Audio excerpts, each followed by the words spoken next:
on a piece of equipment. Because we're trying to help the manufacturer let the customer, that is their end user, have a good experience with that equipment. Would you agree? We're part of the manufacturer's connection into that end user out there.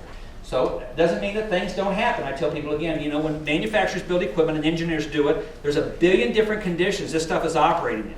I mean, you know, what you're running in up here is totally different than what my guys are running in Florida down there. The grass down there is thick and tough. And you're running in sand all the time down there. I mean, you know, a blade down there, if you have a week on a blade down there with a commercial cutter, it's done in a week. Okay? What's your blades like up here? Do you sharpen them? Down there, when you're cutting in 80 or 60 grit sand all day long, and it's sucking up against the inside of the deck in there, it does an incredible amount of damage. So I tell people, there's no way a manufacturer can make it a piece of equipment that doesn't have problems at some point. It's not about that at all, but it's just that connection. I don't mind helping the manufacturer make sure that that end user is satisfied with their product, but I'm just not going to do it at a loss, right? I don't need to make money on it, but I can't lose money on it. Because I would say, again, most of you guys, you're going to have probably 8 to 12% of the total work in your shop that is warranty-based work. I can't lose money on 8 to 10% or 8 to 12% of my total shop labor. I just can't do it. So that's how you come up with determine your pricing strategy. Make sense? Okay, so wherever you're at now, figure out what your warranty recovery rate is, and that's where you're going to be at. That's where you're going to charge manufacturers and people that did not buy from you to do warranty work. Now, the people that buy from me get a discount on the labor rate or labor time. It depends upon your contract with your manufacturers. Some manufacturers require you to give the lowest posted labor rate, and if you do they do a warranty audit on you, they're going to go through it. If they find that you gave somebody a lower rate than them, they're going to go back and make you reimburse them for all the money you did at that rate. That happens a lot in ag. Not a lot, but it does happen. That's what ag is. Outdoor power, typically, it's not that way. But I tell people again, if that's the case, by contract, I can't charge them a higher rate, but I can give the customer that bought the equipment from me a discount in time. So what I used to charge an hour for in time, I might only charge a customer 9/10 of an hour for.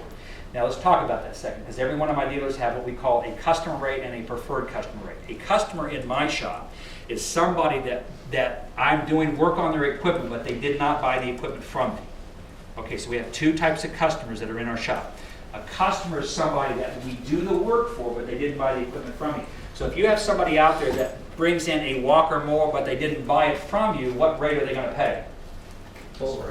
Your posted labor rate. If you bought the equipment from me, you're a preferred customer, and so you get a what? You get a preferred rate. That's what it is, okay? Because you gave me the ability to make money on the what? On the wholesale sale. Right? I tell people, if you say, you know, I can go down the road, you know, 40 miles, and I can get that same mower down there for $200 less, I'm going to say, you know, you could probably go another 40 miles and get it for $400 less. And ultimately, if you do that, I'm okay with that, but I still want to do the service on it.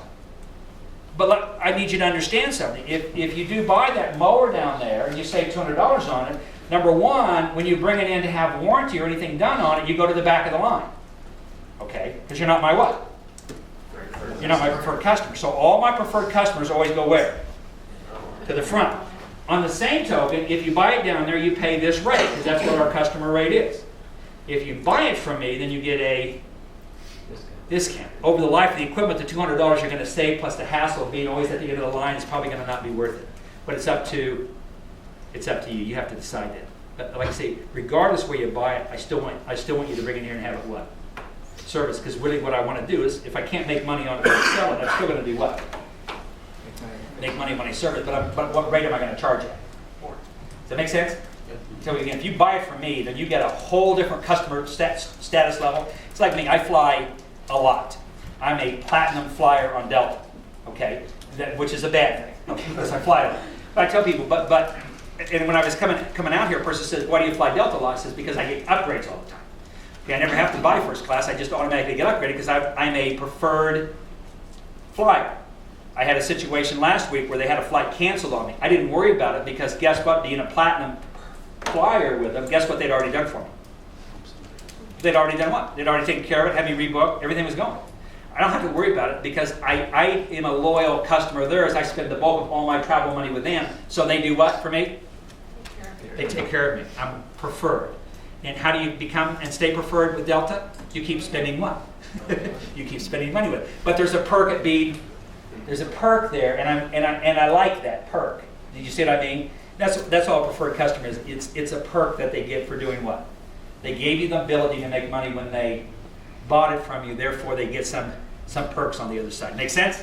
All right, so evaluate your recovery rate. Now, recovery rate, we talked about warranty recovery. Warranty recovery is for every $100 I claim in warranty, what percent of that am I getting back? And again, if you claim $100 and you only get $90 back, then your warranty recovery is at 90%, so you have a 10% deficit that you have to figure out how to take care of some way. Your recovery rate is how many hours am I buying of technician time versus how many hours am I selling. So again, as I said earlier, if I have 2 technicians and I'm paying them 8 hours a day, I'm buying how much time? 16 hours, okay? Out of that time, we have to bill out, what did I say, a minimum was? 85%. So that's what my recovery rate is. I will tell you again, most of the shops that I go into are only recovering at about 60 or 65%. So if you're buying 8 hours of time for a tech and you're recovering at, say, 60%, how many hours are you billing out of the 8 hours? Roughly 5 hours. So there's 3 hours a day we're paying for that we're not selling to anybody. Now, what's our inventory in the service department? Every department has an inventory. Whole goods has equipment. Parts has carburetors, filters, plugs. What do we sell in the service department? Time. How is time packaged in our service department? Well, techs deliver it, but how is it packaged? Billable hours. Billable hours, and actually not billable hours, but tenths hours. So we sell time in our shop by the 10th of an hour. Every 6 minutes in our shop is billed to somebody. Make sense? So if you're billing quarter hours, I don't want you to do that anymore. I want you to convert everything over to 10th hour billings. Let me tell you what will happen. If you're billing every quarter of an hour, you'll have techs out there say, well, it only took me about 5 minutes to fix that. I'm not going to charge them a whole 15. If you're billing at tenths of an hour, then we're charging everything out. And I just see it happen. So I convert all of my shops over from quarter hour billing, we convert over to 10th hour billing. So every 10th of an hour is going to be billed to somebody.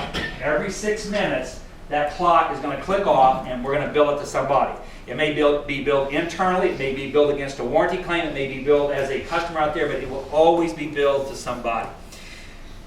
You would go nuts if at the end of the day, when you did all your receipts for your parts, if you found out that there was only 60% of the money that should be in your cash register for parts, you would go nuts. If there was $2,000 worth of parts sold that day, and when you counted all the cash, there was only $1,200 in the cash drawer, how many people would go, oh, well, that's not bad?